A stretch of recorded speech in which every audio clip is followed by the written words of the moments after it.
بسم اللہ الرحمن الرحیم۔ السلام علیکم۔ پروگرام علم و حکمت میں خوش آمدید۔ میں ہوں محمد حسن الیاس۔ ناظرین کرام، حدیث کے اوپر غامدی صاحب سے سلسلہ گفتگو کا آغاز ہم نے کر دیا تھا۔ گزشتہ 2 پروگرام میں ہم نے حدیث کیا ہوتی ہے، اس کا تعارف، حدیث کا آغاز کیسے ہوا اور حدیث پر غور و فکر تدبر کے اصول کیا ہیں، ان کو ہم ابتدائی طور پہ زیر بحث لائے تھے۔ وہ پہلا اصول جو غامدی صاحب نے اپنی کتاب میزان میں لکھا ہے، حدیث کی سند کے حوالے سے جانچ پڑتال کرنے کا، اس پر ہم گفتگو کر چکے ہیں۔ اسی سلسلہ گفتگو کو آگے بڑھائیں گے اور یہ جاننے کی کوشش کریں گے کہ حدیث پر تدبر کے وہ کون سے دیگر اصول ہیں جو غامدی صاحب نے اپنی کتاب میں بیان کی ہیں۔ یہ سارے سوالات لے کر حاضر خدمت ہیں، ہمارے ساتھ تشریف رکھتے ہیں حضرت سابق جناب جاوید احمد غامدی صاحب۔ السلام علیکم غامدی صاحب۔ وعلیکم السلام۔ غامدی صاحب، گزشتہ پروگرام کا خاتمہ جو آپ کی کتاب میزان میں حدیث پر تدبر کا پہلا اصول ہے، جس میں آپ نے بیان کیا ہے کہ حدیث کی سند کے اوپر آپ کا اطمینان ہونا چاہیے ہے، راویوں کی عدالت، ان کا حفظ و اتقان اور پھر سلسلہ سند کا اتصال۔ اس پر آپ نے بہت تفصیل سے بات کی تھی۔ چند سوالات میں اسی پر پوچھنا چاہتا ہوں اور پھر ہم آگے بڑھیں گے۔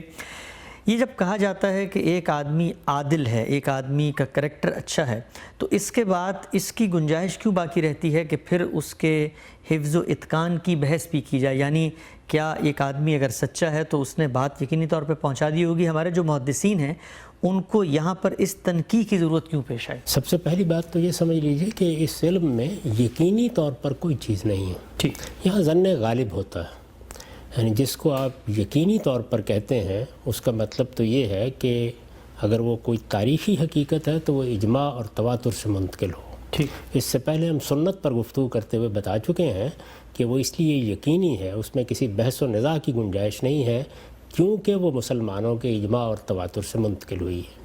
کسی چیز کا ثابت ہونا، کسی چیز کا یقینی ہونا، اس کا پہلا درجہ یہی ہے۔ دوسری چیز یہ ہے کہ بہت سی چیزیں ہم ظن غالب سے جانتے ہیں، یعنی اس بات کا غالب گمان ہوتا ہے۔ علم کی دنیا میں دسیوں چیزیں اسی اصول پر طے کی جاتی ہیں۔ ہماری عدالتیں تک اسی اصول پر فیصلے کرتی ہیں، لوگوں کے لیے جزا و سزا کے فیصلے اسی اصول پر کیے جاتے ہیں، تو ظن غالب حاصل ہوتا ہے۔ اس کو میں نے تعبیر کیا ہے اس سے کہ ایک محقق کو اس بات پر پورا اطمینان ہو جاتا ہے کہ یہ بات درست ہے۔ ٹھیک، اب یہاں انسانوں سے ایک بات ہمیں ملی ہے، یہ ضروری نہیں ہے کہ ایک انسان جھوٹا ہو یا جھوٹ بول رہا ہو۔ آپ یہ دیکھیے کہ یہ جو جھوٹا ہونا ہے، مثال کے طور پر ایک آدمی عام زندگی میں جھوٹ بولتا ہے، دھوکے دیتا ہے، فریب کرتا ہے، کیا اس کا امکان ختم ہو جاتا ہے کہ اس کے باوجود وہ ایک سچی بات آپ تک پہنچا دے گا؟ کر سکتا ہے۔ یا اس نے رسول اللہ صلی اللہ علیہ وسلم کے بارے میں جھوٹ نہ بولا ہو، یہ امکان ہے نا؟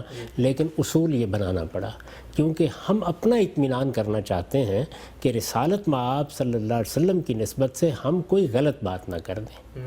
تو اس میں جو کچھ بھی اصول بنائے جا رہے ہیں وہ انسان کے دائرے کے اصول ہیں، یعنی ہم زیادہ سے زیادہ اطمینان کر لیں، زیادہ سے زیادہ اطمینان کے ساتھ یہ کہہ سکیں کہ یہ بات رسالت مآب صلی اللہ علیہ وسلم کی طرف اگر بیان کی جا رہی ہے نسبت دے کر، تو ہم اس کو بیان کرنے کا حوصلہ کر سکتے ہیں۔ اچھا، یہ آسان بات نہیں ہے، یعنی آپ خدا کے آخری پیغمبر کی نسبت سے ایک بات بیان کر رہے ہیں، تو اس لیے اس میں یہ بھی دیکھنے کی ضرورت ہوتی ہے کہ آدمی نے سچ بولا ہے یا وہ سچ بولنے والا ہے یا اس کا عمومی کردار اچھا ہے، اس کی سیرت پر کوئی داغ نہیں ہے، یہ جاننا بھی ضروری ہے۔ اور یہ جاننا بھی ضروری ہے کہ یہ اس دور کا آدمی بھی ہے یا نہیں۔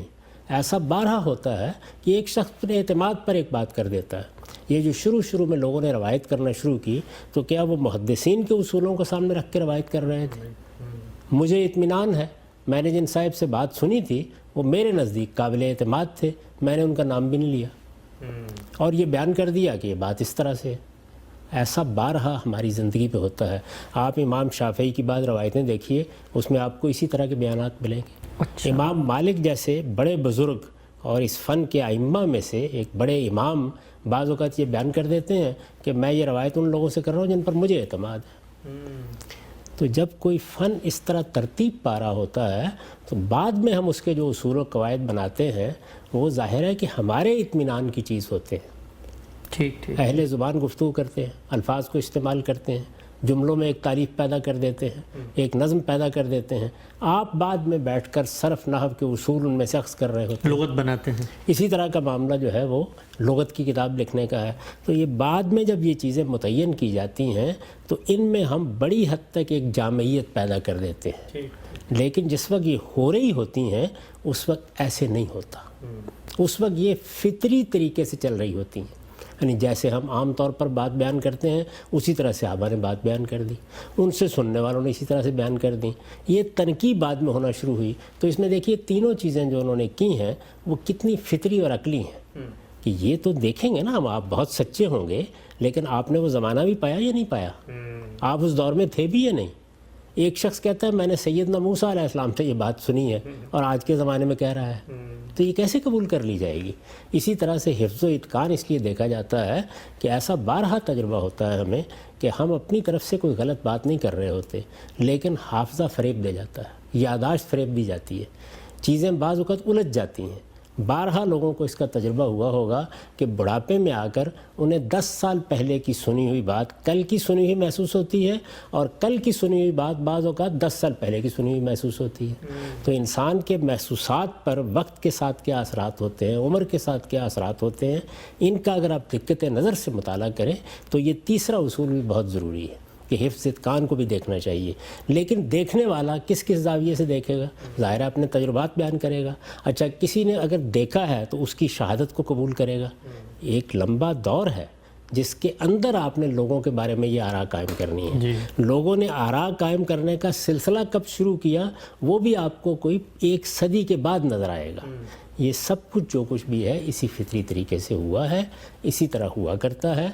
جو چیز سب سے بڑھ کر جاننے کی ہے، جس کی طرف میں بار بار توجہ دلا رہا ہوں، وہ یہ ہے کہ اس میں کوئی پریشانی نہیں ہونی چاہیے۔ یہ تاریخی ریکارڈ ہے، دنیا کے اندر کسی تاریخی ریکارڈ کو جانچنے اور پرکھنے کے جو اعلیٰ ترین اصول ہوتے ہیں وہ ہم نے بنائے بھی ہیں اور ہم نے ان کو استعمال بھی کیا ہے، اور ان کو استعمال کر کے اس سارے ذخیرے کی تنقیح کی ہے اور اس پر کتابیں لکھی ہیں، اور یہ کام میں نے آپ سے عرض کیا کہ ہم اب بھی کر رہے ہیں۔ ہم سے مراد یعنی پوری امت کر رہی ہے، ہر جگہ عرب عجم میں لوگ کر رہے ہیں۔ یہ ہمیشہ ہوتا رہا ہے، یہ ہمیشہ ہوتا رہے گا۔ اس میں جو سب سے اہم چیز جس کو عام آدمی کو جاننا چاہیے وہ یہ کہ یہ ذخیرہ اہل علم کے لیے ہے، انہی کو اس کو دیکھنا ہوتا ہے۔ امام شافعی نے جو تعبیر اس کے لیے اختیار کی ہے علم الخاصہ، یعنی عوام کے لیے کیا ہے؟ اللہ کی کتاب قرآن مجید ہے، وہ ہر عارف و عامی کے لیے ہے، پڑھیے آپ اس میں کوئی اندیشہ نہیں ہے، ہر چیز بالکل محفوظ ہے۔ اس میں اللہ کا کلام آپ پڑھتے ہیں، جب آپ اس کا ترجمہ بھی پڑھتے ہیں تو براہ راست اللہ تعالیٰ کی بات ایک لحاظ سے سن رہے ہوتے ہیں۔ اور جہاں تک سنت کا تعلق ہے، ہماری پوری عملی زندگی کے لیے وہ لائے عمل ہمیں اجماع اور تواتر کے ساتھ مل گیا ہے، تو عام آدمی اس کے اوپر عمل کرے، اس کے مطابق زندگی بسر کرے، اس کے مطابق اپنے فیصلے کرے۔ اہل علم جب اس تاریخی ریکارڈ کا جائزہ لیتے ہیں تو وہ سب سے پہلی چیز جس کو دیکھتے ہیں وہ یہ ہے کہ ہم اس کی نسبت اللہ کے پیغمبر کی طرف کر رہے ہیں، اس میں ہر پہلو سے ہمیں اپنا اطمینان کرنا ہے۔ یہ اطمینان میرا ہو گیا، میں اس کو قبول کرتا ہوں، آپ کو نہیں ہوا آپ نہ قبول کیجیے۔ یہی روایت ہے ہمارے ہاں، یعنی جلیل القدر محدثین میں انہی اصولوں پر اختلاف ہو جاتا ہے، وہ اصولوں پر اتفاق کرتے ہوئے اطلاق میں اختلاف کر رہے ہوتے ہیں۔ ایک ہی بات کو ایک محدث سمجھتا ہے کہ میں نے تحقیق کر لی ہے اور میں قبول کر رہا ہوں، ایک دوسرا آدمی اس میں کسی غلطی کی نشاندہی کر دیتا ہے، غلط فہمی کی نشاندہی کر دیتا ہے۔ تو اس سارے عمل میں یہ جو انسانی عنصر ہے یا بشری عنصر ہے اس کو آپ کسی حال میں بھی نہیں نکال سکتے، یہ رہے گا۔ اسی لیے یہ احتیاط لوگوں کو سکھائی جاتی ہے کہ اس کو وہ ظنی علم کے دائرے میں رکھیں۔ ظنی علم کا مطلب یہ نہیں ہے کہ یہ کوئی اہمیت نہیں رکھتا، نہیں، اس کے بارے میں یقینیات کے انداز میں گفتگو نہیں کرنی چاہیے۔ یہ بات کہ یہ ثابت ہے اور یہ چیز متحقق ہے، نہیں، یہ بتانا چاہیے کہ دیکھیے یہ اس کی سند ہے، اس طریقے سے یہ ہم تک پہنچا ہے، ہم پھر جملہ اطمینان کے ساتھ کہہ سکتے ہیں کہ یہ بات رسالت پاک صلی اللہ علیہ وسلم نے ایسے کہی ہوگی، پھر جملہ اطمینان کے ساتھ۔ اسی لیے جب روایت بیان کی جاتی ہے تو یہ درس دیا جاتا ہے کہ آپ کہیں کہ او کما قال رسول اللہ صلی اللہ علیہ وسلم، یعنی بات یا اس طرح ہے جیسے ہم نے روایت کر دی ہے یا پھر جیسے حضور نے فرمایا ہو، کیونکہ یہ ہم تک پہنچی ہے انسانی ذرائع سے، اور اس میں اختلاط کا پورا اندیشہ ہے۔ یہ اختلاط یہ جس اس کو نکالتے نکالتے آپ کو کتابیں مرتب کرنی پڑی کہ چیزیں گھڑی گئی ہیں، لوگوں نے ان کو وضع کیا ہے، انہوں نے بنا کے شامل کر دیا ہے، آپ کو بتانا پڑا کہ داستان گو قسم کے لوگ اس میں احتیاط نہیں کرتے رہے، یہ سب اسی لیے ہے۔ تو ہمارے ہاں عام طور پر ہوتا یہ ہے کہ جب کسی فن میں بہت مستند چیزیں لوگ ترتیب دے دیتے ہیں تو ان پر ایک عمومی اعتماد پیدا ہو جاتا ہے، اور اس میں بالعموم لوگ یہ خیال کرتے ہیں کہ اب اس میں غلطی نہیں ہوگی، لیکن وہ بشری علم ہی ہے، وہ فقہ ہو، وہ حدیث ہو، وہ کلام ہو، کوئی بھی علم ہو، اس میں غلطی کے امکان کو کبھی رد نہیں کرتے، اور اس میں علمی کام بھی ہمیشہ ہوتے رہنا چاہیے۔ یہ جو اصول بیان کیے گئے ہیں اس میں آپ کیا اضافہ کریں گے؟ یعنی جب بھی آپ کسی شخص کے لحاظ سے چیز کو دیکھیں گے تو یہی 3 چیزیں دیکھنی ہیں، یعنی اس کا حفظ و اتقان کیسا ہے، سمجھدار کتنا ہے، اس کی بات سنی جا سکتی ہے، اس کے ہاں کوئی اختلاط ذہنی تو واقع نہیں ہو گیا، اس کی کیا حالت ہے۔ جس وقت آپ کے ہاں عدالت میں مقدمہ ہوتا ہے تو وہاں گواہوں پر بھی یہی چیزیں دیکھ کر جرح کی جاتی ہے، ٹھیک، یعنی یہی بات ہوتی ہے۔ اگر آپ ثابت کر دیں کہ یہ گواہ تو ذہنی لحاظ سے ٹھیک نہیں ہے، یہ عمر کے اس حصے میں یا صحیح طرح سے گواہی نہیں دے سکتا، اس کی تو آنکھیں دیکھنے کی پوزیشن میں نہیں رہیں، اس کے تو کان آوازوں کو ٹھیک طرح سے سن نہیں سکتے، یہ دیکھیں گے نا یہ ساری کی ساری چیزیں، یا محض اتنی بات کر کے خاموش ہو جائیں گے کہ اس کا کردار بہت اچھا ہے، اس کی سیرت بہت اچھی ہے، صبح و شام مسجد میں رہتا ہے۔ تو محدثین نے بہت سائنٹیفک طریقے سے یہ تینوں چیزیں مرتب کی ہیں، اور تینوں پہ اکتفا نہیں کرتے، یہ چیزیں دیکھنے کے بعد پھر اس متن کا بھی جائزہ لیتے ہیں اور اس سند کے اندر بھی اترتے ہیں جس کو وہ شذوذ اور علل سے تعبیر کرتے ہیں۔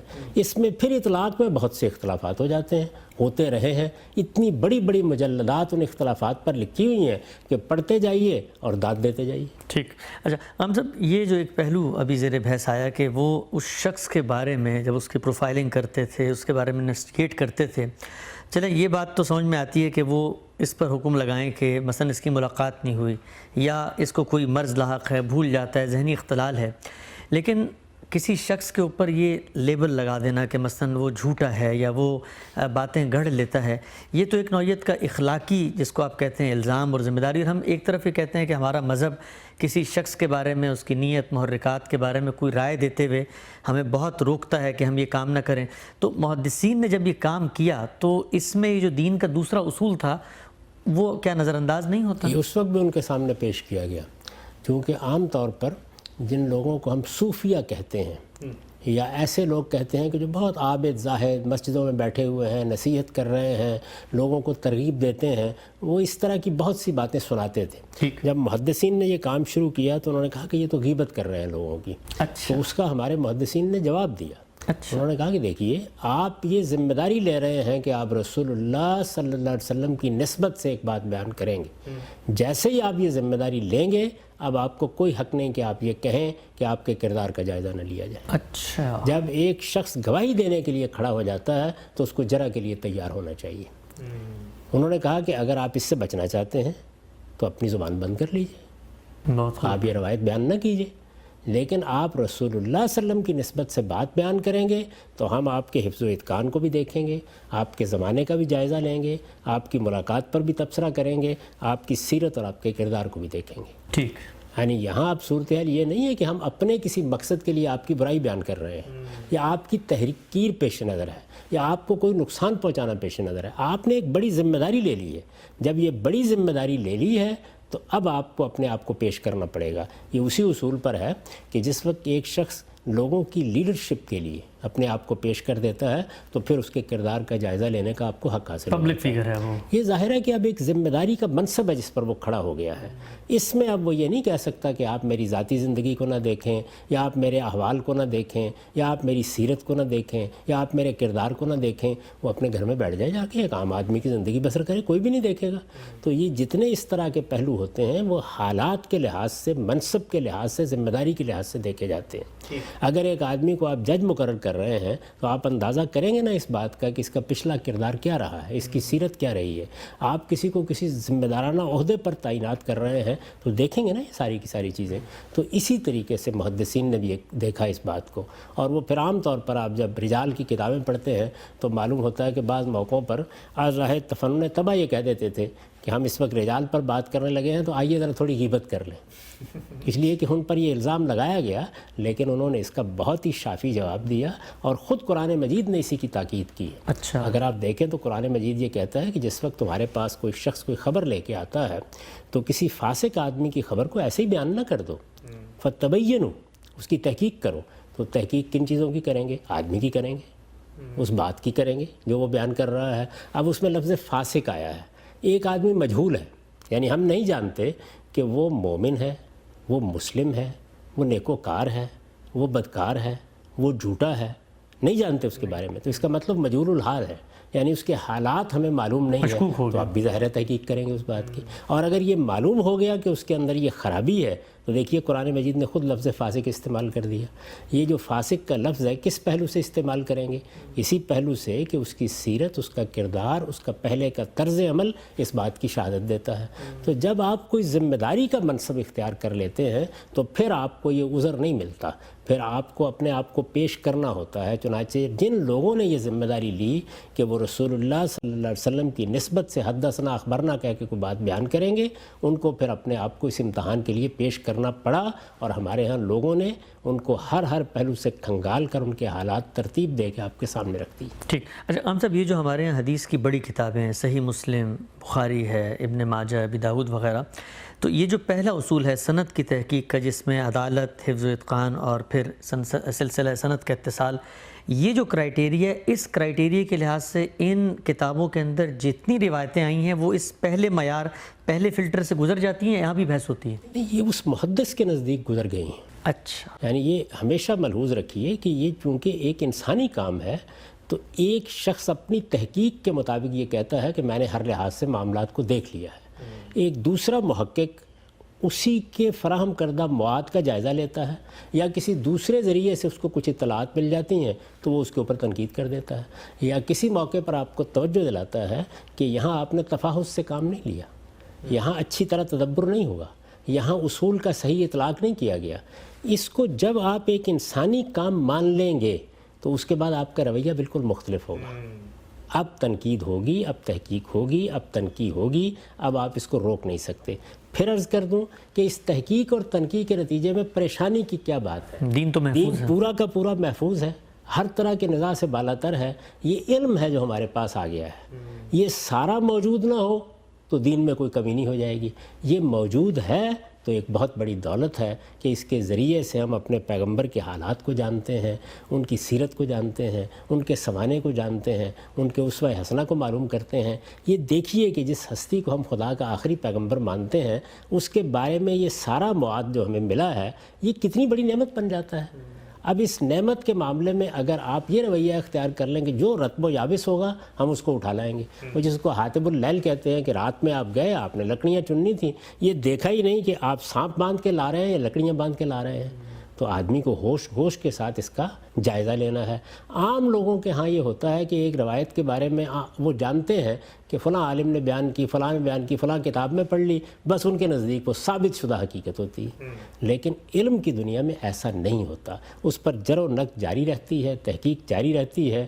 آپ اس تحقیق میں کوئی خامی محسوس کرتے ہیں، آپ اس کی نشاندہی کر دیتے ہیں۔ اس پر بحثیں ہوتی رہی ہیں، ہوتی رہیں گی، ہوتی رہنی چاہیے، اس لیے کہ یہ تنقید کا عمل ہے اور یہی زندگی بخشتا ہے، اور اس سے جو چیزیں بالعموم قابل قبول ہوتی ہیں بعض اوقات ان کی غلطیاں سامنے آ جاتی ہیں۔ ٹھیک، آگے بڑھتے ہیں ہم صاحب۔ جو دوسرا اصول آپ کی کتاب میزان میں حدیث پر تدبر کے ضمن میں آپ نے لکھا ہے وہ یہ ہے کہ حدیث کا جو متن ہے، یعنی یہ پہلا اصول تو وہ لوگ جو حدیث بیان کر رہے ہیں ان کے بارے میں تھا، جو کانٹینٹ ہے اس کے بارے میں آپ نے یہ بات وہاں بیان کی ہے کہ حدیث کے متن پر بھی غور کیا جائے گا، اور دو پہلو ہیں کہ قرآن اور سنت کے خلاف کوئی بات نہ ہو اور عقل کے مسلمات کے خلاف کوئی بات اس میں زیر بحث نہ ہو۔ دیکھیے، پہلے تو میں یہ گزارش کر دوں کہ یہ اصل میں دو پہلوؤں سے دیکھنے کا عمل ہے۔ ٹھیک، یعنی ہر چیز کے الگ الگ اصول ہوں گے، سند کے لحاظ سے روایت کو دیکھنا، متن کے لحاظ سے روایت کو دیکھنا۔ ٹھیک، جب ایک روایت بیان کرتے ہیں، آپ کوئی بات کہہ رہے ہیں نا،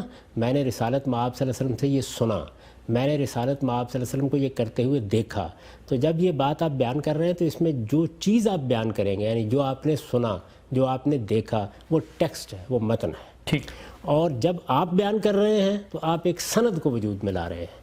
اس لیے کہ آپ بیان کر رہے ہیں صدی کے بعد، آپ بیان کر رہے ہیں 50 سال کے بعد، آپ یہ کہہ رہے ہیں کہ یہ بات میں نے براہ راست نہ سنی ہے نہ دیکھی ہے، میں نے فلاں صاحب سے سنی، انہوں نے فلاں صاحب سے سنی. ٹھیک. تو اس سے وہ سند یا وہ چین وجود میں آ جاتی ہے. یعنی 3 لوگ ہیں، 4 لوگ ہیں، 5 لوگ ہیں، جتنے کم ہوں گے اتنی تحقیق کی کم ضرورت پڑے گی. تو یہ جو سند وجود میں آ گئی، اس وقت تک ہم نے اس پر گفتگو کی، جی. یعنی اس کو دیکھا جائے گا. اب یہ دیکھیے جو اصول تھا وہ کیا تھا. ایک بات رسالت مآب صلی اللہ علیہ وسلم کی نسبت سے لوگوں نے بیان کی ہے، تو لوگوں کو دیکھنے کے بعد یہ بھی دیکھنا پڑے گا بات کیا بیان کر رہے ہیں. اس کی مثالیں آپ خود رسالت مآب صلی اللہ علیہ وسلم کے عہد میں دیکھتے ہیں، رسول اللہ کے بعد دیکھتے ہیں کہ صحابہ کرام کے سامنے بات بیان ہو رہی ہے. یہاں تو 2-3 لوگ حائل ہو گئے ہیں درمیان میں، وہ اجرا کر رہے ہیں، دوسرے لوگوں سے یہ کہہ رہے ہیں کہ جاؤ اس کا کوئی گواہ لے کے آؤ. سیدنا عمر رضی اللہ عنہ نے بارہا یہ کہا کہ میں تمہاری پیٹھ پر تازیانہ برسا دوں گا، تم جو بات بیان کر رہے ہو اس کے لیے کوئی گواہ پیش کرو. اب دیکھیے وہاں صحابہ کرام ہیں. اسی طرح سے بہت سے موقعوں پر جرا کر کے یہ بتایا کہ بات سننے میں غلطی لگ گئی ہے، بات کچھ تھی بات کچھ بن گئی ہے، بات کو سنتے وقت سیاق و سباق نظر انداز ہو گیا ہے. تو یہ ساری چیزیں جتنی ہیں وہ یہ تقاضا کرتی ہیں کہ اب متن کو بھی دیکھا جائے. ٹھیک. اور یہ یوں نہیں ہے کہ یہ بات کو میں نے پہلی بار لکھی ہے. میرے نزدیک اس معاملے میں محدثین نے جو اصول قائم کیے ہیں وہ بالکل درست ہے. اچھا. ان میں نہ کوئی کمی کی ضرورت ہے نہ کوئی بیشی کی ضرورت ہے. ٹھیک. اسی وجہ سے میں فقہا کے مقابلے میں حدیث کے رد و قبول کے معاملے میں محدثین کے اصولوں کو ترجیح دیتا ہوں. وہ اس فن کے ائمہ ہیں، انہوں نے اس پر کام کیا ہے، اس کو موضوع بنایا ہے. فقہا کی بھی بڑی قیمتی خدمات ہیں اس معاملے میں، لیکن وہ زیادہ تر روایت کے متن سے متعلق ہوتی ہیں.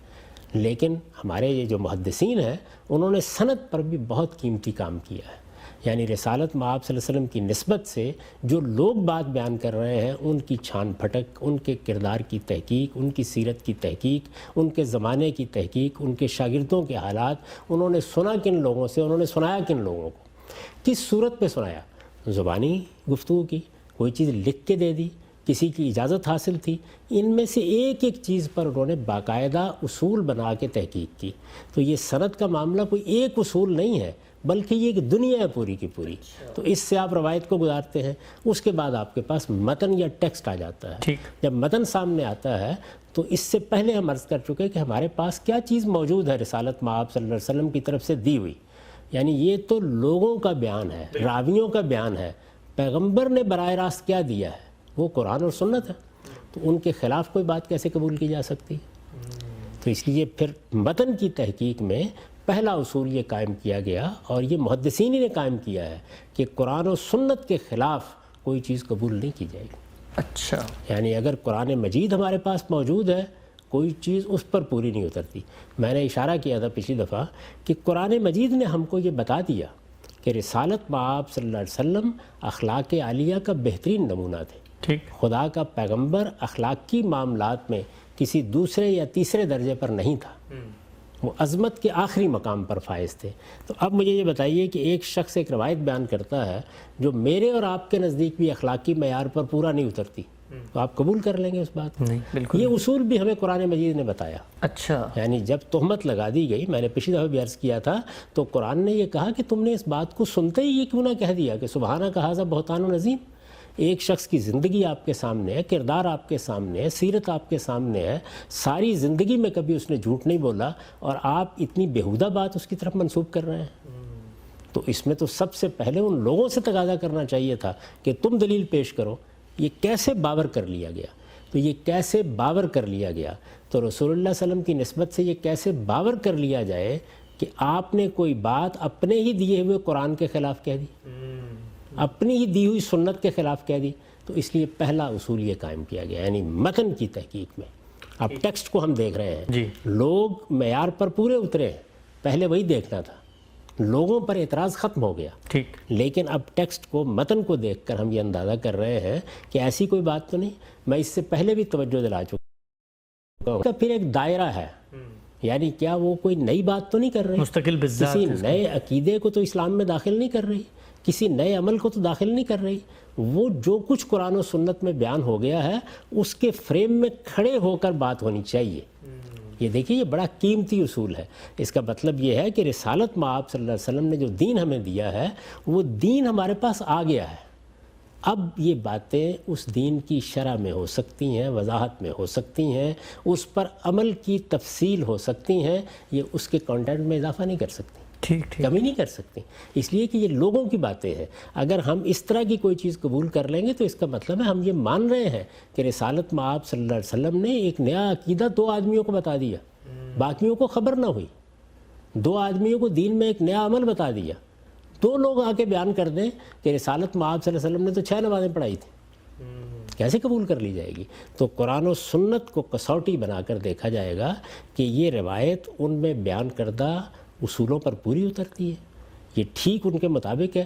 دیکھیے اس سے پہلے جو آپ افراد کے بارے میں رائے قائم کر رہے تھے اس میں بھی تو افراد ہی تحقیق کر رہے تھے نا. جی یعنی میں اگر فرض کر لیجئے کہ اس زمانے کا شخص ہوں اور میں ایک محدث کی حیثیت سے یا علم رجال کے ماہر کی حیثیت سے تحقیق کر رہا ہوں تو آپ میری تحقیق ہی کی بنیاد پر جو کچھ آگے کہیں گے یہ اسی پہ اطمینان ہوگا ہمارا. اطمینان اسی پہ ہوگا نا. یعنی میں نے کیا تحقیق کی کہ کردار کیسا ہے، میں نے کیا تحقیق کی کہ حفظ و اتقان کا کیا معاملہ ہے. چلیے جہاں تک اتصال کا تعلق ہے، زمانے کا تعلق ہے، وہ تو ایک ایسی چیز ہے کہ جس کو آپ جس طرح چاہے تحقیق کر لیں، لیکن یہاں تو آپ افراد ہی پر اعتماد کر رہے ہوتے ہیں.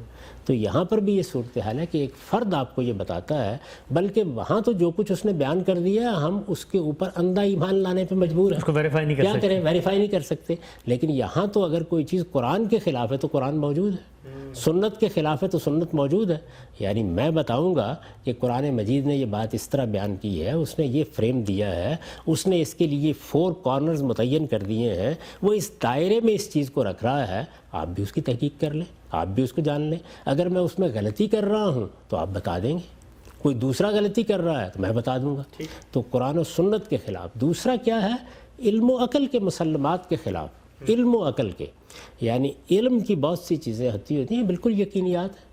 مثلا یہ تاریخ کے معاملے میں نے مثال دی نا، کوئی آدمی یہ کہتا ہے کہ میں نے حضرت مسیح سے یہ بات سنی ہے اور آج کہہ رہا ہے، تو آپ اس کی بات مان لیں گے؟ نہیں. اس لیے کہ یہ بات علمی طور پر مسلم ہے کہ سیدنا مسیح علیہ السلام کا زمانہ کون سا تھا.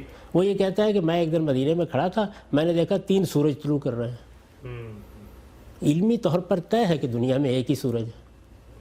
وہ کسی میدان کے بارے میں آپ سے یہ کہتا ہے کہ اس میں 10 لاکھ لوگ تھے، آپ جا کے دیکھتے ہیں اور معلوم ہوتا ہے کہ اس میدان میں تو 10,000 لوگ بھی نہیں کھڑے ہو سکتے، اور کھڑے ہو سکتے ہیں بیٹھ بھی نہیں سکتے.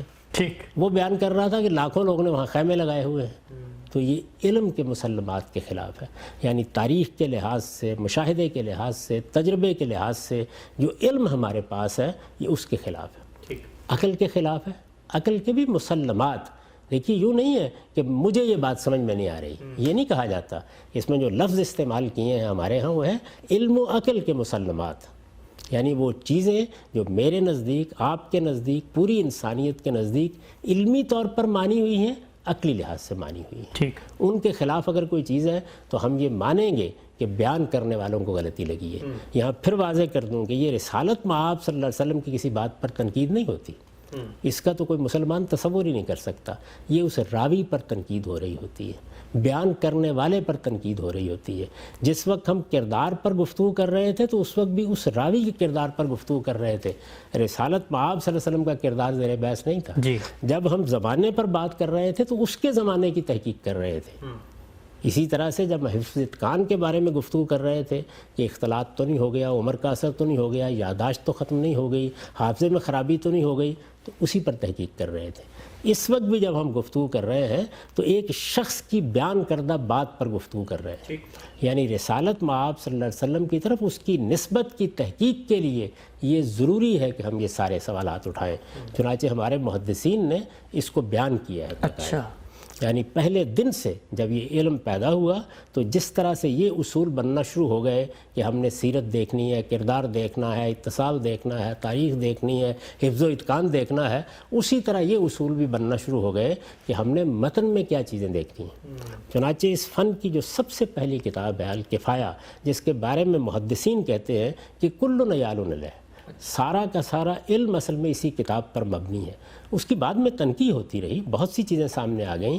اس زمانے سے میں یہ عرض کر رہا ہوں کہ یہ قاعدہ قائم کر دیا گیا تھا، چنانچہ میں نے ان کی پوری عبارت اپنی کتاب میں نقل کر دی ہے۔ اچھا، یعنی میں اس لیے یہ عرض کر رہا ہوں کہ اس معاملے میں متفرد نہیں ہوں۔ یعنی خطیب بغدادی نے یہ بات وضاحت سے لکھی؟ جی بالکل، ان کی کتاب ہے الکفایہ فی علم الروایا، اس سے چونکہ علم کی ابتدا ہو رہی ہے تو اس لیے میں نے حوالہ بھی اسی کا دیا۔ ٹھیک، تو میں یہ گزارش اس لیے کر رہا ہوں کہ اس میں کوئی متفرد نہیں ہوں، کوئی نئی بات نہیں کر رہا۔ اگر کسی جگہ میں متفرد ہوتا ہوں تو میں پھر بتاتا ہوں کہ یہاں میری تحقیق مختلف ہے، میرا نقطہ نظر مختلف ہے۔ اس میں جب میں نے جائزہ لیا تو اندازہ ہوا کہ ہمارے محدثین نے جو کام اس میں کیا ہے اس میں کسی اضافے کی ضرورت نہیں ہے۔ ٹھیک ٹھیک، وہ اپنی جگہ ایک مکمل کام ہے، اس کو ہر لحاظ سے پرکھ کر دیکھ لیا، انسانی سطح پر اس سے بہتر کام ممکن نہیں ہے، اس کو میں نے ایک نئی پریزنٹیشن دے دی۔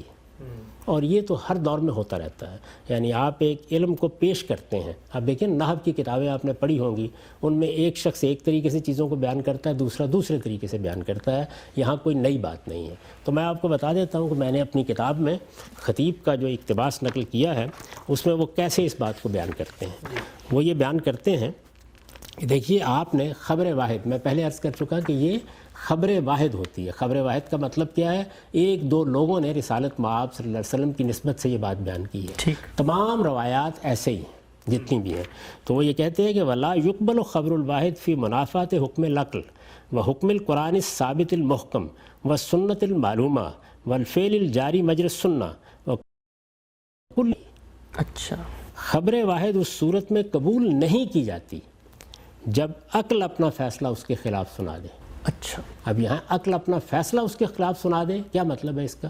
مطلب یہ ہے کہ وہ عقل کے مسلمات کے خلاف ہے، وہ قرآن کے کسی ثابت اور محکم حکم کے خلاف ہو۔ یعنی آپ قرآن مجید سے ثابت کر دیں کہ بات اور ہے اور یہاں بات بالکل اور کہی جا رہی ہو۔ سنت معلومہ یا کسی ایسے عمل کے خلاف ہو جو سنت کی طرح معمول بہی ہو۔ ہم نے کہا نا قرآن و سنت کے خلاف، بالکل ڈسٹنکٹ کر کے بتا تو دیا۔ بتا دیا انہوں نے کہ سنت معلومہ یعنی وہ سنت جو ہمیں معلوم ہے، جس کو ہم جانتے ہیں، جو متعین ہے، جو ثابت شدہ ہے، جس کے بارے میں کوئی نزاع نہیں ہے، کسی دلیل قطعی سے اس کی منافات بالکل واضح ہو جائے۔ یہ ساری چیزیں انہوں نے بیان کر دی۔ وَكُلِّ دلیل مکتوب بہی، یعنی ایک ایسی دلیل ہے اس کا حوالہ کہ جو بھی بالکل قطعی ہے۔ یہ کفایہ ہے، اور اس میں نے حوالہ نیچے بیان کر دیا اور یہ بتا دیا ہے کہ یہ فلاں مقام پر یہ بات ہے، 432 صفحے کے اوپر جو نسخہ میرے پاس ہے، اور اس نسخے کے بارے میں بھی بتا دیا ہے کہ وہ کس مطبعے کا چھپا ہوا ہے، اس میں یہ بات بیان کی گئی ہے۔ تو یہ بات میں نے پھر عرض کیا کہ تمام محدثین کے ہاں مانی ہوئی بات ہے، اسی چیز کو بعد کے لوگ بھی بیان کرتے رہے ہیں، اس سے کوئی اختلاف نہیں کرتا، یعنی محققین میں سے کوئی اختلاف نہیں کرتا۔ عامت الناس یہ باتیں کرتے رہتے ہیں، لیکن ایک محقق جب کسی علم کو دیکھتا ہے تو وہ بالکل اور طریقے سے دیکھتا ہے۔ اس میں ظاہریہ کا نقطہ نظر تھوڑا سا مختلف ہے، لیکن جہاں تک تعلق ہے ان لوگوں کا جنہوں نے اس فن کو سمجھا، اس کو پڑھا، اس میں کچھ زندگی بسر کی، وہ یہ جانتے ہیں کہ جس طرح سند کی تحقیق کے معاملے میں وہ سب چیزیں دیکھنی ضروری ہیں، اسی طرح متن کی تحقیق میں بھی یہ تمام چیزیں دیکھنی ضروری ہیں۔ اور ان کو اس مسلمان امت کے اندر تمام اہل علم دیکھتے رہے ہیں۔ اب جب آپ دیکھیں گے ان چیزوں کو تو ممکن ہے کہ ایک آدمی کو وہ چیز قرآن کے خلاف نہ محسوس ہوتی ہو، لیکن آپ یہ کہہ رہے ہیں کہ یہ قرآن کے خلاف ہے تو دلائل دیں گے نا اس کے، آپ بتائیں گے کہ قرآن میں یہ بات کہاں بیان ہوئی ہے، کس طرح بیان ہوئی ہے۔ اگر آپ نے قرآن مجید کا مدعا غلط سمجھا ہے تو کوئی دوسرا اس کی تصحیح کر دے گا۔ اس طرح سے جس طرح وہاں آپ لوگوں کے بارے میں تحقیق پر جرا کرتے رہتے ہیں، آپ یہاں پر بھی جرا کرتے رہتے ہیں۔ یوں نہیں ہے کہ میں یہ کہہ دوں گا کہ یہ قرآن کے خلاف ہے، میں یہ کہوں گا یہ سنت کے خلاف ہے، میں یہ کہوں گا علم و عقل کے مسلمات کے خلاف ہے، تو یہ میری بات ایسے ہی چل جائے گی۔ یعنی ساری دنیا موجود ہے، وہ بھی دیکھے گی، وہ قرآن کا بھی جائزہ لے گی، وہ سنت کا بھی جائزہ لے گی، پھر ان کے باہمی ربط کو بھی دیکھے گی، اور اس کے بعد توجہ دلا دے گی کہ تمہیں غلطی لگی ہے، یہ قرآن کے مطابق ہے، قرآن کے طے کردہ اصولوں کے اندر ہے، اس میں کوئی چیز اجنبی نہیں ہے۔ تو میں یہ گزارش کر رہا ہوں کہ چونکہ تاریخی ریکارڈ ہے، اس لیے اس کی تحقیق تنقید میں یہ ساری چیزیں دیکھی جائیں گی اور ان پر بحث ہوتی رہے گی، اور دونوں پہلوؤں سے دیکھی جائیں گی۔ اور اس میں جب کوئی چیز آپ کے سامنے آتی ہے تو آپ انہی دلائل کی بنیاد پر اس کو قبول کرتے ہیں۔ عام آدمی اس کو علمی طریقے سے دیکھے، علمی طریقے سے پڑھے، اگر کسی چیز پر اس کو اطمینان نہیں ہو رہا تو بس اس کو اہل علم کے لیے چھوڑ دے، اور وہ خود قرآن مجید کا مطالعہ کرے دین کے معاملے میں۔ دیکھیے دو چیزوں کو ہمیشہ الگ رکھیے، ایک ہے آپ کا دین جس پر آپ کو عمل کرنا ہے، اور ایک ہے تاریخ۔ تو تاریخ میں تو یہ بحث ہوتی رہے گی، اس کو آپ روک نہیں سکتے۔ ٹھیک، بہت غام صاحب آپ نے خوبصورتی سے یہ جو دوسرا اصول ہے کہ قرآن مجید کی روشنی میں وہ جو کانٹینٹ ہے، متن ہے روایت کا، اس کا ہم جائزہ لیں گے، اور علم و عقل کے مسلمات۔ ایک الجھن اسی اصول کے بارے میں جو ایک عام آدمی کے ذہن میں آتی ہے، میں وہ آپ کے سامنے رکھنا چاہتا ہوں۔ ایک عام آدمی یہ کہتا ہے کہ قرآن مجید میں کیا لکھا ہوا یہ تو علماء جانتے ہیں، میں تو نہیں جانتا۔ علماء خود بھی یہ کہتے ہیں کہ ہم اپنے علم کی حد تک قرآن کی کسی آیت کی انٹرپریٹیشن کر رہے ہیں، اس میں بھی اختلاف ہو جاتا ہے، مختلف جو فقہی مکاتب فکر ہم دیکھتے ہیں، مختلف آیات کی مختلف تعبیر کرتے ہیں۔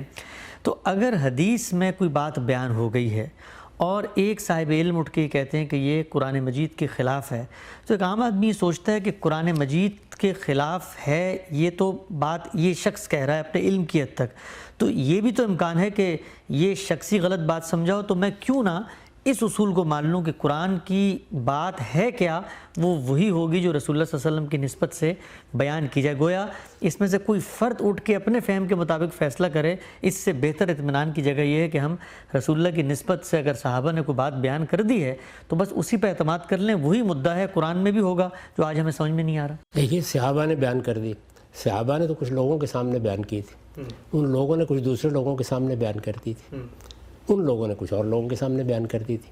تو یہاں تو صحابہ سے تو آپ براہ راست بات نہیں سن رہے، رسول اللہ صلی اللہ علیہ وسلم سے تو براہ راست بات نہیں سن رہے۔ تو اس وجہ سے اگر کوئی عام آدمی یہ سمجھتا ہے کہ بس میرے لیے یہ ٹھیک ہے تو اس پر کون تنقید کرتا ہے؟ لیکن ایک دوسرا صاحب علم تحقیق کرنا چاہتا ہے تو آپ اسے روک کیسے سکتے ہیں؟ اصل میں اس تنوع کو قبول کیجئے، یعنی علم میں یہ زندگی کی علامت ہے۔ جس چیز کی طرف میں توجہ دلا رہا ہوں وہ یہ نہیں ہے کہ جو شخص بھی تحقیق کر کے اپنے نتائج تحقیق بیان کرے آپ ضرور اسے مان لیں، اس تحقیق کو سن لیں۔ آپ اس پہ توجہ نہیں دینا چاہتے، نہ دیں۔ میں نے تو بار بار عرض کیا کہ قرآن و سنت میں جو دین بیان ہوا ہے اس پر عمل کیجئے، اللہ کی کتاب کا مطالعہ کیجئے اور اپنے ایمان کو زندہ رکھیے۔ اب یہ ظاہر ہے کہ علم کی دنیا ہے، اس میں تنقیحات ہوں گی، اس میں بحثیں ہوں گی، یہ بحثیں اہل علم کو کرنے دیجئے۔ آپ کو اطمینان ہو گیا ایک چیز کے بارے میں تو آپ عمل کیجئے اس کے اوپر، اللہ تعالیٰ قبول فرمائے گا۔ دیکھیے، یہی نقطہ نظر امام شافعی نے قائم کیا۔ اچھا، یعنی ان کا نقطہ نظر یہ تھا کہ ہمارے سامنے جب ایک روایت آ گئی ہے تو ہم یہ سمجھیں گے کہ قرآن کا مدعا یہی ہے۔ اچھا، لیکن آپ پوری علم اصول کی تاریخ پڑھ لیں، بتدریج ان کے اس نقطہ نظر کو اصولین رد کرتے چلے گئے۔ اچھا، حد یہ ہے کہ خود ان کے زاویہ نظر کو ماننے والے لوگوں نے بھی آہستہ آہستہ اس میں احناف کے نقطہ نظر کو اختیار کر لیا۔ یعنی اس کا مطلب اصل میں یہ تھا کہ آپ اپنے دماغ کو بند کر لیں۔ یہ کیسے ہو سکتا ہے کہ قرآن مجید کو ہم پڑھیں اور ہمیں صاف نظر آ رہا ہو کہ لفظ اس کو قبول نہیں کرتا، جملہ اس کو قبول نہیں کرتا، تالیف کلام اس کو قبول نہیں کرتی، اور ہم یہ بات مان لیں؟ یہ تو قرآن مجید کی حاکمیت کو ختم کر دینا ہے، اور قرآن مجید میں الفاظ میں اللہ کی بات بیان ہوئی ہے اس کو ختم کر دینا ہے۔ یہ ضرور ہوگا کہ جب کوئی آدمی یہ کہے گا تو اس کی بات پر جرا ہوگی، نقد ہوگا، دیکھا جائے گا اس کو، لیکن اس کا راستہ نہیں آپ روک سکتے۔ یہ کہہ کے اس کو خاموش نہیں کر سکتے، آپ کو بتانا پڑے گا کہ اچھا آپ کے نزدیک یہ بات قرآن مجید کے مطابق ہے تو بتائیے کیسے، کیونکہ وہ بتا رہا ہے کہ یہ اس طرح اور اس طرح قرآن مجید کے خلاف ہے، یہ اس طرح اور اس طرح سنت کے خلاف ہے، یہ اس طرح اور اس طرح علم و عقل کے مسلمات کے خلاف ہے۔ ایک آدمی اپنے طور پر ایک چیز کو مسلمہ کہہ کے بیان کر دیتا ہے تو توڑ دیجئے نا اس کی بات کو۔ ٹھیک، علم کی دنیا میں یہ بحث ہر حال میں ہوگی، اور تاریخی روایات میں ایسے ہی تنقیح کا عمل ہوتا ہے۔ اگر آپ اس زمانے میں دیکھیں تو جو بڑے لوگ ہوئے ان کی طرف بعض چیزیں منسوب کی گئیں، مثلا قائد اعظم کی طرف بعض چیزیں منسوب کی گئیں۔ آپ دیکھیے بہت سے محققین ہیں ان کی تحقیق کر کے آپ کو بتاتے رہتے ہیں۔ اب وہ کیا کرتے ہیں، ایک بات بہت شہرت پا چکی ہے، قائد اعظم نے فلاں موقع پر یہ فرمایا تھا، وہ اسی دن کے اخبارات نکال لیتے ہیں، اسی دن کی ریڈیو کی خبروں کا ریکارڈ نکال لیتے ہیں، اس کے بعد آپ سے کہتے ہیں کہ وہاں تو ذکر ہی نہیں ہے اس بات کا۔ تو اب یہاں کیا ہوا، یہاں انہوں نے جو مسلمہ حقائق تھے ان کو مقابلے میں سامنے رکھ دیا آپ کے، اور یہ کہا کہ یہ بات اس طریقے سے اگر پبلک میں کہی ہوتی تو ہر آدمی کے علم میں آ جاتی۔ تاریخی چیزوں پر تنقیح کا یہ عمل ہے جس نے اس فن کو وجود بخشا ہے، اسی لیے بہت سے محققین کو اس میں زندگی لگانی پڑی۔ یہ اتنے لوگ کیوں پیدا ہوئے؟ انہوں نے یہ آسان طریقہ کیوں نہیں اختیار کر لیا کہ ایک بات رسول اللہ صلی اللہ علیہ وسلم کی نسبت سے بیان ہو گئی ہے، تحقیق کرنے کی کیا ضرورت ہے، بس مان لیں گے۔ میں نے آپ کو پہلے بھی کہا تھا کہ بعض لوگوں نے یہی رائے قائم کی ہوئی ہے، وہ خیال کرتے ہیں کہ یہ بات مسلمانوں کے ہاں فلاں کتاب میں لکھی ہوئی ہے، اس وجہ سے پر تحقیق کی کیا ضرورت ہے۔ لیکن پھر یہ علم حدیث، یہ اس فن کی تنقیحات، یہ اس کی کتابیں سب کی سب جا کے بحیرہ عرب میں پھینک دینی پڑیں گی، اس لیے کہ یہ تو اسی اصول پر کھڑی ہیں کہ نہیں، تحقیق کریں گے، دیکھیں گے، تنقید کریں گے، جانچیں گے اس بات کو۔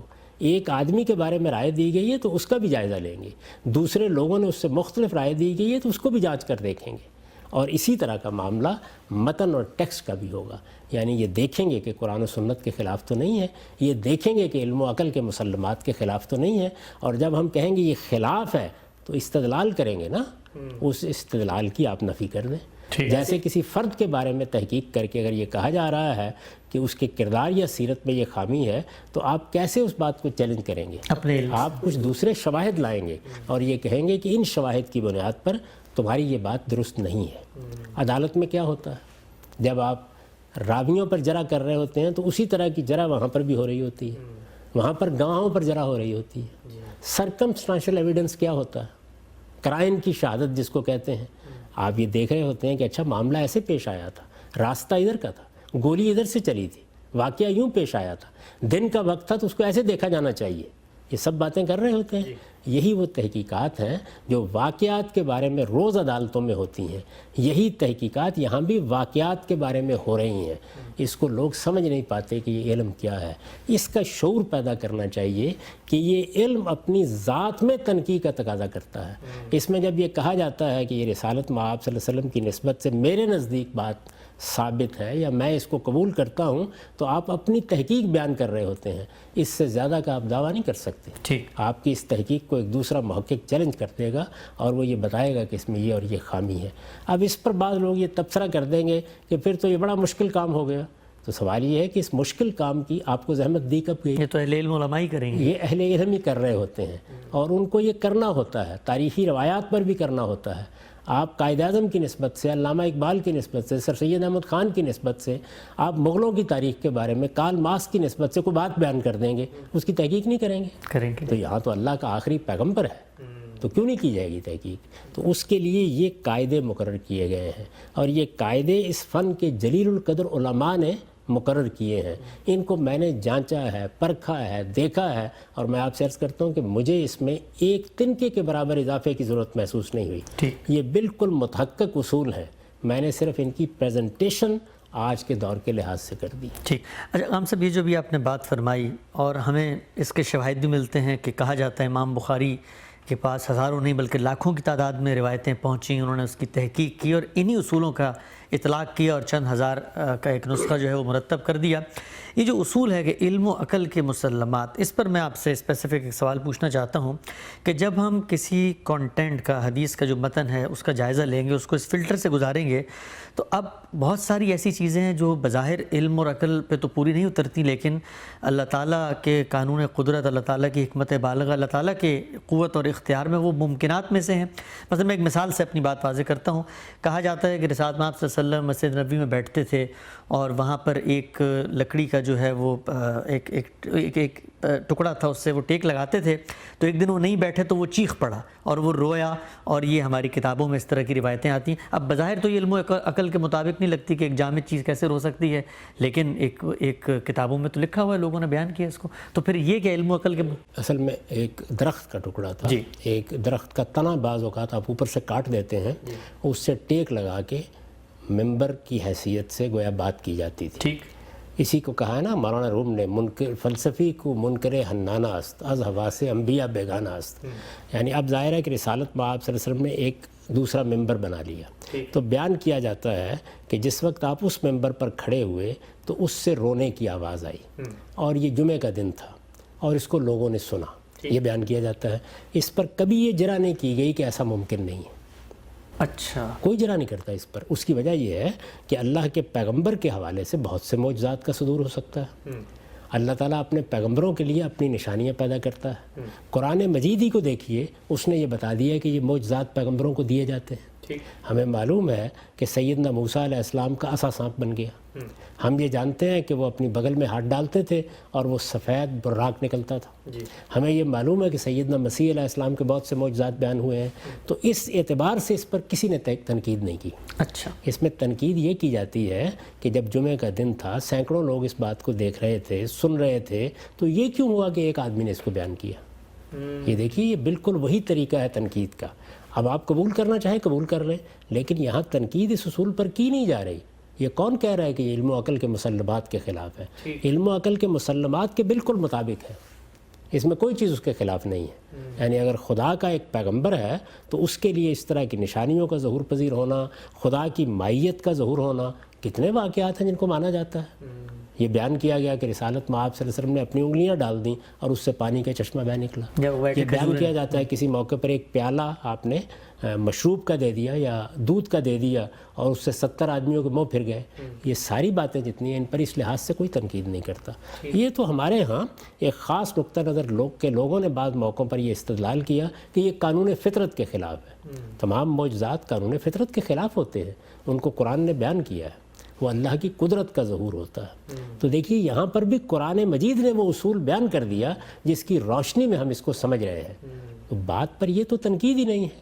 یہاں پر اصل میں بات بیان کرنے والے پہ جرا ہو رہی ہے کہ ایک مجمع میں ایک معاملہ ہوا ہے، اس کا مطلب یہ تمہیں کو غلطی لگ گئی ہے، سننے میں لگ گئی ہے، بیان کرنے میں لگ گئی ہے. کسی بات کے کسی آدمی نے بیان کر دی ہے کیونکہ جمعے کے ممبر پر کھڑے ہوئے اگر یہ واقعہ ہوا اور رسالت مآب صلی اللہ علیہ وسلم اتر کر آئے اور آپ نے تسلی دی جیسے کہ بیان کیا جاتا ہے، جی، تو پھر تو یہ واقعہ بہت سے لوگوں کو بیان کیونکہ جمعے کا مجمع ہے، سب دیکھ رہے ہیں. مجمع ہے، دیکھ رہے ہیں. اگر آپ یہ بیان کریں کہ فلاں موقع پر ایک جلسہ عام ہو رہا تھا، اس میں یک بیک فلاں مولانا صاحب تقریر کر رہے تھے یا فلاں لیڈر تقریر کر رہے تھے، وہ آسمان کی طرف اٹھ گئے اور اس کو بیان کرنے والا ایک آدمی ہو، تو آپ قبول کر لیں گے اس بات کو. تو اصل میں یہ بالکل اور تنقید ہے. یہ دیکھیے پھر وہ بات میں نے آپ سے عرض کی کہ ہمارے ہاں احناف کے علماء نے یہ اصول قائم کیا کہ عموم بلوہ کے معاملات میں ہم ایک دو لوگوں کی روایت کو قبول نہیں کریں گے. عموم بلوہ کس کو کہتے ہیں؟ واقعہ ایسا ہے جس کو سینکڑوں لوگوں کو دیکھنا چاہیے تھا، سینکڑوں لوگوں کو بیان کرنا چاہیے تھا. یہ سب وہی جر و نقد ہے جس کے بارے میں ہم گفتگو کر رہے ہیں. وہ اس فن میں ہوتی ہے، ہوتی رہے گی. لیکن ایک شخص کہتا ہے کہ میں اس تحقیق میں نہیں پڑھتا، میں تو اس بات کو قبول کرتا ہوں. تو بھائی اس پر کون اعتراض کر رہا ہے؟ آپ قبول کیجئے. لیکن جو اعتراض کر رہے ہیں ان کا اعتراض علمی اعتراض ہے، اس کو اس کی جگہ رکھ کر دیکھیے، اس لحاظ سے اس کو سمجھیے. آپ نہیں قبول کرنا چاہتے قبول نہ کریں، لیکن یہ سلسلہ جاری رہے گا اور جاری رہنا چاہیے کہ لوگ اس مواد کی تنقید کرتے رہیں. تو وہاں وہ اعتراض ہی نہیں ہے جو عام طور پر لوگ سمجھتے ہیں. مثال کے طور پر مجھے تو کوئی اعتراض نہیں ہے اس پر. ٹھیک ہے، ہم سب بہت بہت شکریہ. یہاں پر ہمارا وقت ختم ہوتا ہے. ناظرین، آج ہم نے بہت تفصیل سے وہ دوسرا پہلو حدیث پر تحقیق کا، اس پر غامدی صاحب سے بات کی کہ جو حدیث کے متن یعنی وہ کانٹینٹ جو راوی بیان کر رہے ہوتے ہیں ان پر تحقیق کرتے ہوئے ہمارے محدثین نے پیش کیا کہ وہ قرآن و سنت کے خلاف نہیں ہونا چاہیے اور علم اور عقل کے مسلمات کے خلاف نہیں ہونا چاہیے. حدیث پر تحقیق کے اصول کی بحث ابھی جاری ہے.